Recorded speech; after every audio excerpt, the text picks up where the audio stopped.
The old town of Prague is famous for being very touristy and crowded, but today I'm gonna show you that it can be different, and we are gonna go on a virtual tour of the last corner of Prague and enjoy some peace and quiet in the picturesque streets of the old town.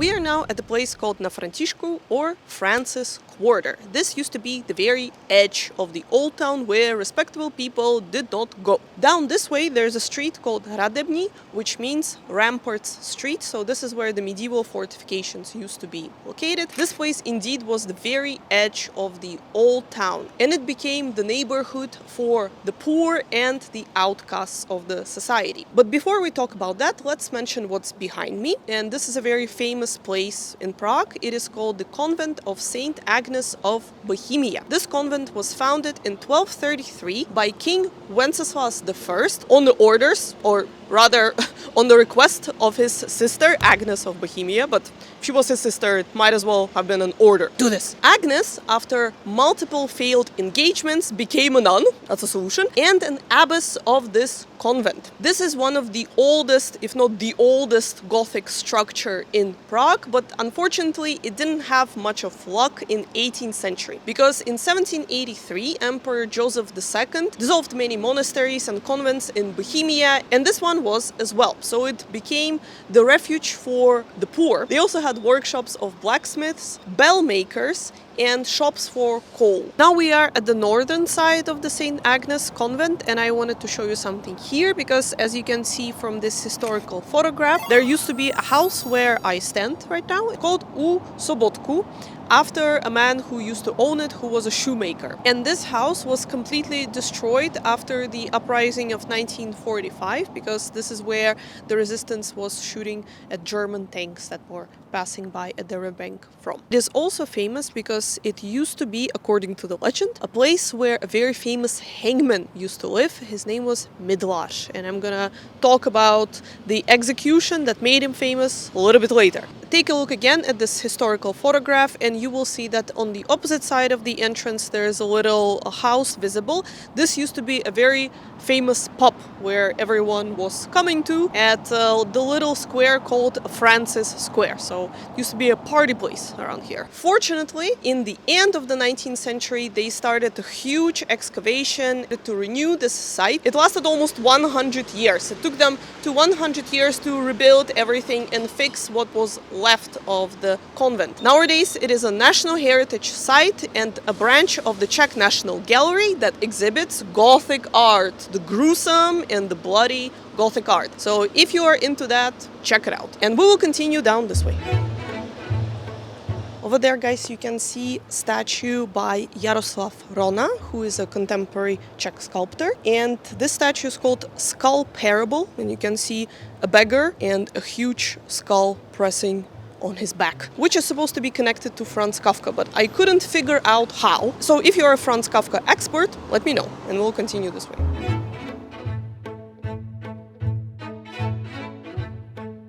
The last corner of Prague was reserved for strange existences, particularly this street, which is called Řasnovka. It might not look like it, but Řasnovka probably remembers the reign of Charles IV. It wasn't called that way back then. It actually changed many names. The current one dates back to 1894 only, but before it was known as Between Kings, but mainly Schneckova, after Hans Schneck, a German merchant who introduced German-style playing cards to Prague in 1664. This is the style of cards that is still used today. Řasnovka is one of the only streets in this area that was not completely rebuilt and managed to preserve its original charm. So let's explore it a little bit.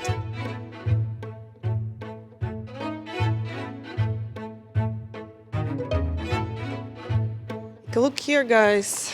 You can see a lot of drawings on the walls of the Řasnovka street, mainly in chalk, and some of them look like symbols of something. It is an iconic street for anyone who is a fan of a Czech author, Jaroslav Foglar, because he actually wrote a book called Mysterious Řasnovka, which was probably inspired by this place. So his fans come here and they leave these clues for other fans of the book and of the author. In the middle of the street, you can see the original quartzite pavement. I hope I'm pronouncing it correctly. The one in the middle. It caves in a little bit because that was the rainwater drainage. You can see it over here.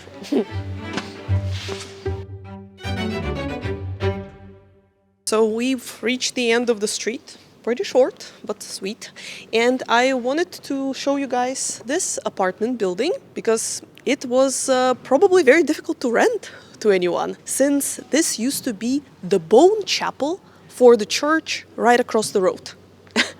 I'm gonna talk about the church in a minute. In case you don't know, the bone chapel is literally a place where they would store bones from the nearby cemetery. When the cemetery was too full, they had to store the bones somewhere. They could not just dispose of them, of course. So they were storing them in this house. Not sure for how long. I think it dates back to at least 17th century. So probably till the 18th century, when Joseph II, again this guy, abolished all the cemeteries within the city walls. This bone chapel was connected to the church of Saint Castellus, which is the early Christian martyr and a chamberlain to the Emperor Diocletian. But the church itself is Gothic, actually one of the oldest Gothic churches in Prague, but very small. Around it, I will show you, you can find these crosses in the cobblestone, and this is where the cemetery used to be located. That's why the crosses are all around the church. It used to be very, very common to have cemeteries right next to churches, and because there are many churches in Prague, city of 100 spires, right? There were many cemeteries as well. Some of them were closed earlier, some later, and yeah, this is one of them. Don't worry, it's absolutely not haunted. Okay, let's go this way. Just take a look at the church. Here we are, guys, at yet another original street in this area that survived all the reconstructions, fires, and other disasters. Aneška. You can take a look at this photograph. It looks almost exactly identical to today. So let's explore it a little bit. Of course, I had to bring you to the smallest house in Prague, which is a little bit of a stretch, but okay, since it's a passage that leads to another house, and it was basically a front that had to be built to cover up the empty space between the two houses. And this house used to be a brothel for about 40 years, which was nothing unusual in this area, but about that a little later. And over here, we have the original Baroque entrance to the house that used to belong to the wife of Karel Škreta, who was a Czech artist, and her name was Veronika. So I like to always think about it when I pass this house, that Veronika used to live here.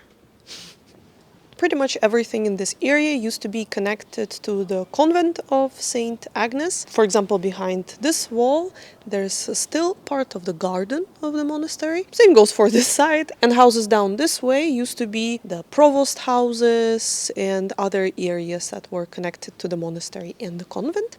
But I wanted to show you something over here.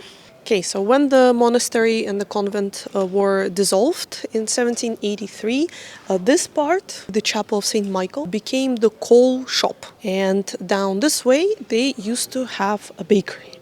So, that's a contrast, right? But we will continue down this way now. They have a cafe and a restaurant here, and it smells really good out of these open windows. So I just wanted to have a small snack.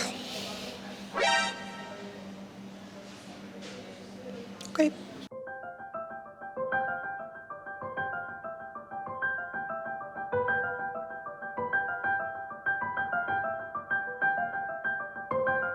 So now, guys, when you look at this picture, you probably barely can recognize this street. Only maybe because of this house, because the lamp that you see over there is still here.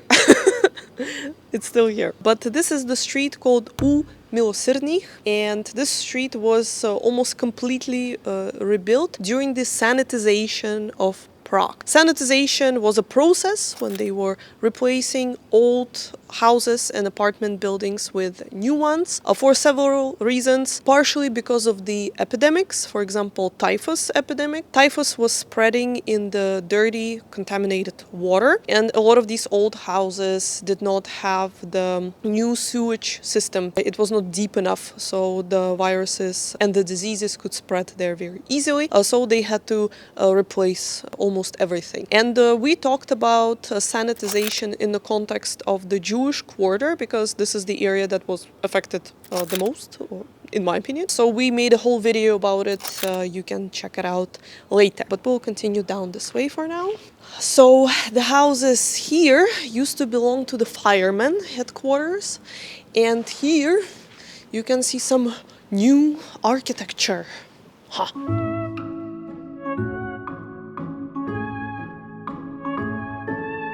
Behind me you can see a very famous art glass workshop that dates back to 1935, which is called Ježička and Zoufal. They cooperated with Max Schwabinski, an artist who designed several stained glass windows for the St. Vitus Cathedral. And they're still open. You can check them out if you're here.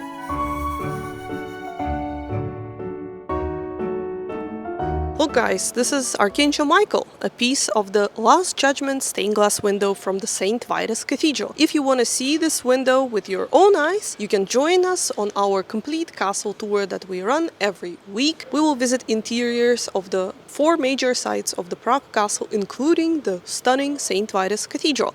And if you won't make it, well, it will be a big facepalm. And we are reaching the turn to the next street. And I, of course, wanted to show you guys the picture of how the street used to look like. For that, we need to turn around. Ta-da! Looks nothing like it looks like today. So on that photograph, the houses that you can see were used as brothels, unfortunately. The name of the street translates as the Merciful Street, connected of course to the convent of St. Agnes, but it has a double meaning because that's where a lot of ladies of the night were working to signify that the house had a brothel, or brothel apartment rather. They would hang red and yellow curtains, and the ladies would stand in the doorways and peek from the windows and try to attract the working class men who were hanging out in this area. So that was called the Street of Love. That was another name of it. But again, it was nothing special, honestly. In this area, there were a lot of brothels. In fact, it's very hard to find a street in the old town of Prague that did not have one. Right. So we'll continue this way.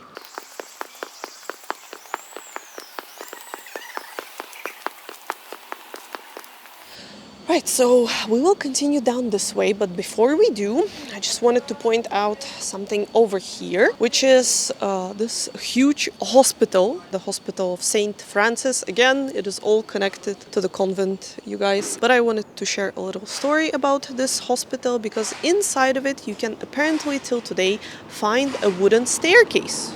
And we're about to be hit by a car. Okay.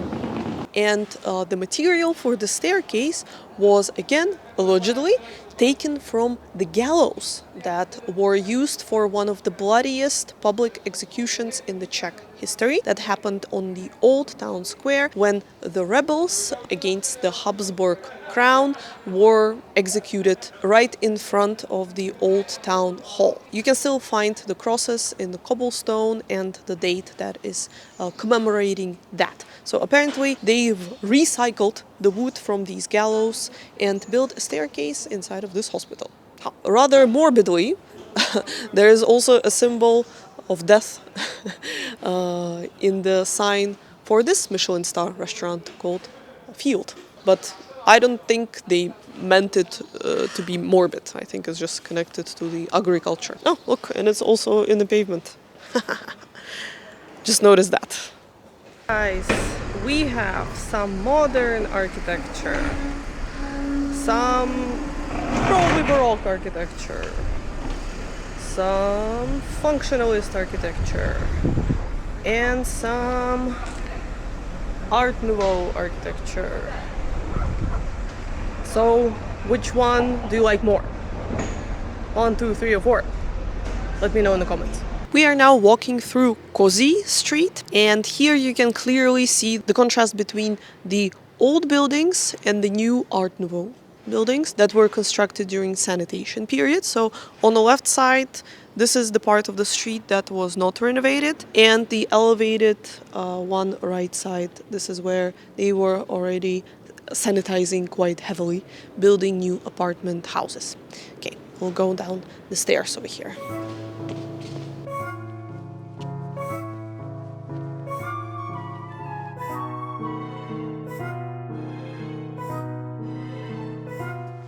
We made it, guys, to Kozy Placek, or Goat Square, because this is where they used to sell goats and also products made of leather, for example, shoes. Just wanted to show you guys one of my most favorite houses in this area, mainly because of the entrance, but I will speak about the house itself over there so you can see it better. This house was built by Josef Scholz in 1870s, and it was used for the Prague Architectural Association. So it's very thematic because it's a neo-Renaissance house with some chiaroscuro decorations, but you can also see 3 busts of famous Czech architects: Beneš Sloan, Peter Parler, that's the one who built most of the St. Vitus Cathedral, and Matěj Rejsek. And there are also other names of famous architects on the facade. One of my most favorite houses that was constructed in the sanitation period, well, close to sanitation.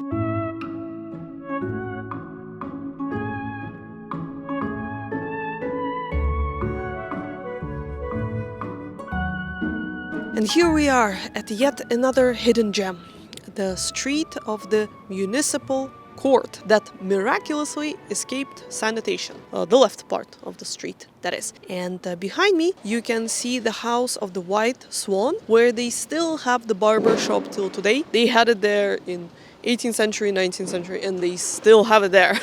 But I don't think the owner is the same. The house with the little turret, little tower, is famous because this was the censor's house. This is where the royal censor lived. They would deliver piles of books and newspapers on the carts, stuffed to the brim, to his courtyard. They would leave them there and he would have to go through all of them. Quite a job to do, right? Nowadays there are thousands of people who do it. Back then it was just one guy and maybe his wife. Because the censor had a lot of work to do, he decided to rebuild his house to make it very cozy for himself. He even had a Baroque statue in the courtyard of the house, and later this is also where a Czech artist Josef Manes lived. See? It says traditional barber, and they are not lying when they say that they are traditional. We will not be peeking in the windows of this house because it's an office nowadays, but there is a plaque dedicated to Christian Doppler, who discovered the Doppler effect and named it after himself, like all of them did, right? And I'm not a scientist, guys. I wish I could understand. I kind of do. It's the sound, right? When the fast car passes. Václav was just trying to explain to me what it means about the sound waves, but unfortunately I cannot explain it to you. You will have to Google it, the Doppler effect. But he lived here. Hey, interesting. But what I mainly wanted to talk about is this house over here. You can see a little sign above it, and this used to be the headquarters of the Old Town's fire brigade. Take a look at this photograph. On the left we see already a motorized vehicle for transporting the crew. Next to it is the so-called steam-powered fire pump with its polished chimney, and another vehicle for transporting the crew. The picture comes from a time when the mobile equipment was still mostly horse-drawn, with stables attached to the station. And you cannot tell from the photograph, but the original color of the uniforms was navy blue. And these guys were at all of the events in the epicenter of the events. Yeah, still look very cool. And this street is also connected to Jaroslav Foglar, the writer that I was mentioning in the beginning of our today's tour. It is another kind of iconic place where his fans go. And it used to be covered with different writings and kind of like the memorabilia symbols connected to his books. They cleaned it up recently, but maybe we can still discover something. I mean, it looks like we are in some dodgy place. Kind of are. See? Cleaned it all up. There used to be the hedgehog in a cage over there. Not the real hedgehog, I hope you understand, yeah. That would be kind of inhumane and brutal. Alright guys, that concludes our today's little tour. We made it back to the St. Castellus church. That's kind of where we started. I hope you liked our today's little exploration. This is a quieter part of the old town where tourists usually don't go because, again, it doesn't have so many famous sites here, but I think it's very nice. Okay, thank you for watching. Give this video a thumbs up, subscribe if you haven't yet, so you can see my face more often, and we'll see you guys in our next video. Bye! Don't forget about the super thanks. Bye!